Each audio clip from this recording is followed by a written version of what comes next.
Well, when I started barbering, did it for about 3 years, 4 years, but the intention was always to go and open my own place. I think it's pretty common in our industry. That's what you do. You work, you get trained up, and then the idea is to open your own salon. So I just thought after 3, 4 years, there was a good market for a barbershop in Banbridge, so I just decided to go ahead and give it a go.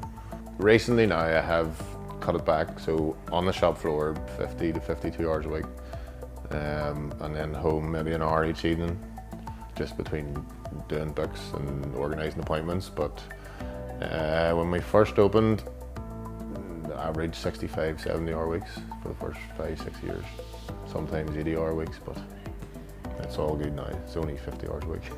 It's not too bad. Not particularly. We're very fortunate, we're fully booked. It's an online booking system, so if we're fully booked we can only do what you can do. So it's 52 hours a week and that's it. So thankfully it just stays at a steady rate, so it's good. Yeah, thankfully we're very fortunate, and it's a profitable business, or otherwise we wouldn't be doing it, I suppose. But yeah, we're very fortunate there. Originally when I first opened it would have been working too long, which it's not good for your physical and mental health, but that's just working 80, 90 hours a week. In terms of now, the last 3, 5 years, there's not really anything that stands out. So again, it's very fortunate. It's a nice position to be in. So gain points, nothing really, to be honest. I suppose after the first year, it got so busy very quickly, which again was great. But when there's customers sitting on the bench here for up to maybe an hour and a half, it's not fair on them, and it's not fair on ourselves or myself. So I just thought it was time to get somebody in to share the workload and hopefully get a day off myself.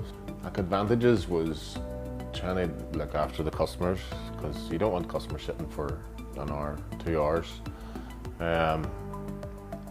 Again, trying to think of myself, trying to get a lunch break, trying to get a tea break, trying to get time off. So the advantages were just getting somebody in to share the workload and just make it easier for myself. Disadvantages would be more with regards to how to go about employing a staff, with regards to national insurance, PAYE, but that would have been the only disadvantages. I wasn't too sure with how to deal with that. I just had to learn about that myself. So the best advice I actually got was through Investing. I did the Start a Business program 2008, I think, and I think it was Yvonne she was called at the time. I still got the advice of her, even after I'd finished the course. So that advice was probably the best I got. And then my own accountant, my accountant was pretty good as well. They gave me advice on how to go about starting an employee.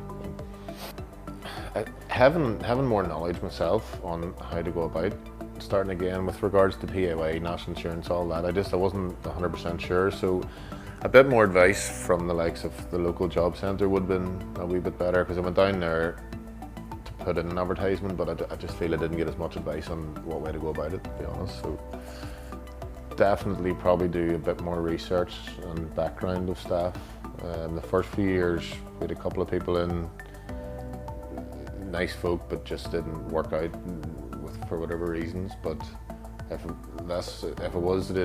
do employ staff now, I always just do a lot more research and background and try and get them in for a week to work with them on a trial basis, and then go from there. So once again, same thing, make sure you do your background and do a bit of research into that person. Really sit down and see if it's something you really, really need. If it's going to be completely beneficial, then yeah, go on ahead and take on more staff. But